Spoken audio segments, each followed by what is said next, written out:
Hey, this is my recap of Sister Wives, Season 5, Episode 2, Polygamists in the Shark Tank. This episode covered one topic, which was them preparing, which is them preparing for a business meeting with a venture capitalist.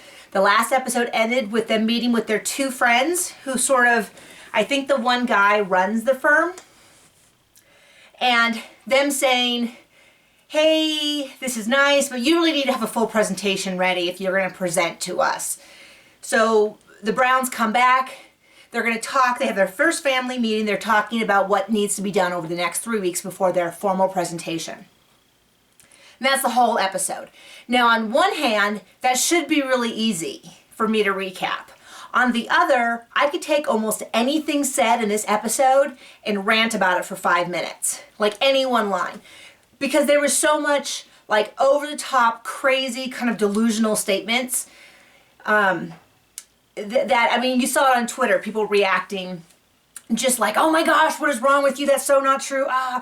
So I'm gonna try to rein that in and just hit the highlights, throw in some maybe snarky remarks.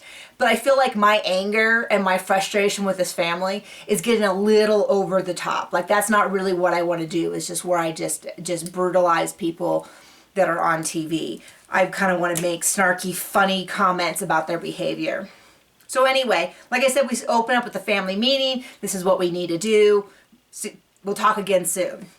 Robin and Mary meet privately. It's the only thing that it involves this business plan, but not really, to discuss Mary going back to school. Now, this shouldn't be a surprise. This is how the family worked for years. I don't know, like 15 years or something before Robin joined the family. Cody had a job over here. Janelle had a job over here.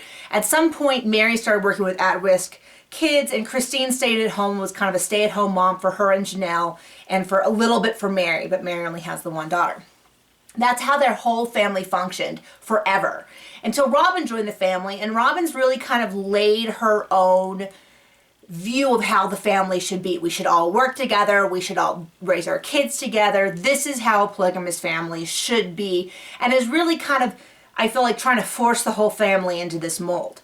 Mary's always wanted to work with at-risk kids. Go back to the pilot episode, and that's what she's doing, and that's what she loves. So they kind of have this tug-of-war where Robin's saying, if Mary gets this job, she's going to leave the family, and it's just too easy, and she needs to stay and work on the business. And there was some pretty strong reactions from myself and others that it's really none of Robin's business. I don't know. So there you go. They meet with their marriage counselor, who you should recognize from, I believe, 2 seasons ago, to talk about the different roles. And Janelle gets upset because Cody says that Robin's the one in charge of finances, the CFO. And Janelle's like, I'm the one who's doing all the finances. And it's clear that Cody doesn't really know what a CFO is, which is fine because I don't either. But, you know, there's just all this tension about what people's roles are. Everyone defers. This is basically Robin's business. She came up with the ideas. She wants to do all the designs. She's the cheerleader, but they don't want to put her in charge because that would put her in charge of the other sister wives, and that messes with their family. And I think they're getting the two a little bit too enmeshed. Now, Janelle, I'm really proud of Janelle. I think a lot of people that have watched the show have really related to Janelle because she's always been really passive, and she's always kind of backed off of saying what her needs are for the good of the family. But she's been taking her health under control. She's starting to do a lot of things for her. She's starting to speak up and to say, this frustrates me, or I'm feeling ignored. And I personally really cheer her on in that personal growth. And I'm seeing a lot of other people as well. So I assume it's sort of a fan base supporting Janelle's kind of thing. And then Cody has this big freak out about how he's never been in control of the family. He's never been able to make decisions, which confuses me because I remember when they moved from Utah, several of the wives didn't want to, and Cody put down his foot and said, I'm the man of the family, I'm making this decision, we're moving. And he makes decisions all the time with each individual wife about their family. Like him and Christine were the ones who decided that they need to sit down with their daughter and her boyfriend. He wasn't talking to Mary about that. He was talking to Christine, and they made a decision. So I kind of don't get what his freak out is about. It was unattractive, but so there you go. They have another family meeting. They all start talking about their roles, and they explain that Mary's going to be talking. And Mary freaks out. She's scared of public speaking. I personally am not scared of public speaking. You give me the public, I'll start speaking. Give me a camera, I'll clearly start speaking. I love public speaking, but I happen to know that it's like what one of the most common fears, if not the most common fear that people have. So I may not have a fear of it, but I can, if it's that common of a fear, then I can kind of say, okay, her being scared of public speaking isn't out of line. And once again, do you notice during the meeting that like Robin's the only one to speak and she kind of speaks for everyone? Very interesting. Now they meet with their business guy to help them work on the business plan, and they kind of do their run through. And Cody says their product is flying off the shelf. So I'm kind of like, if it's flying off the shelf, why aren't they making more money? And the business guy mostly seems to give them like emotional feedback, like how to make the speech sound more emotional. When I thought what it was lacking was more like business statistics, like demographics and what the average person spends on jewelry and all that kind of stuff. But maybe we just didn't see that. We only saw, what, 3 minutes? And I assume he was there for like an hour minimum. So maybe they just cut it out because it's too boring, but I had to say it. Cody makes a comment about everything we do turns to gold. We have the Midas touch. And I was like, what is he talking about? Like, what?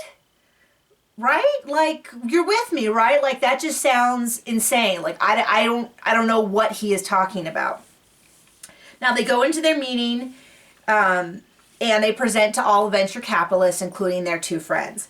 Now, I have to admit something. When they said they actually made a profit, I think it was $180,000 the first year, I was actually genuinely surprised. I would have bet money that they made no profit or were losing money, because their website is never up and they're like going to craft shows and selling 2 things. So they're actually doing better than I had thought that they were doing.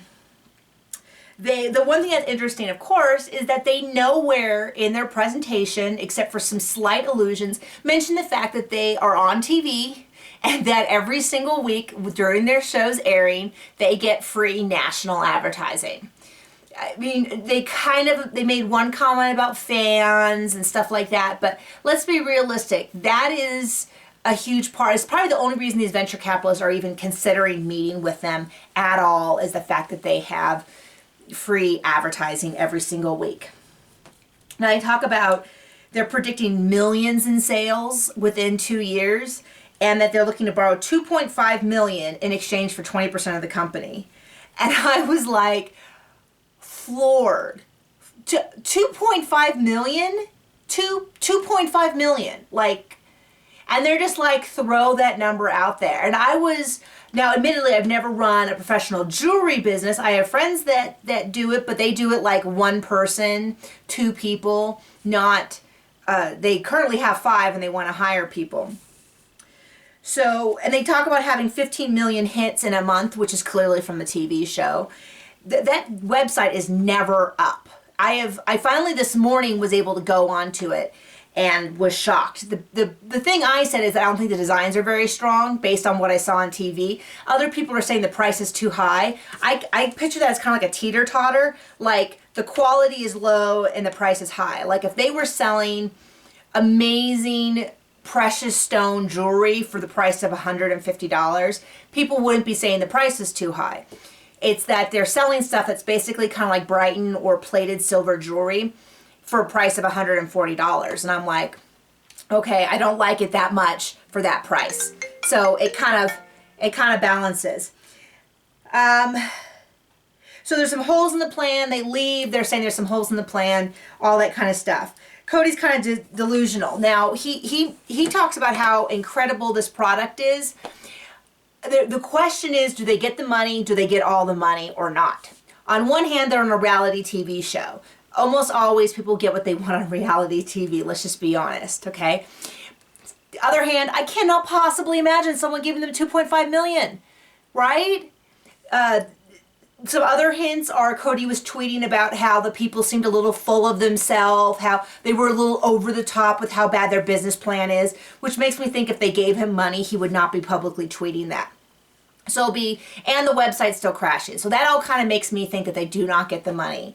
But we'll have to see how it goes. Apparently we won't find out for a little while. So I gotta go somewhere, so I will catch up with you guys later. See ya!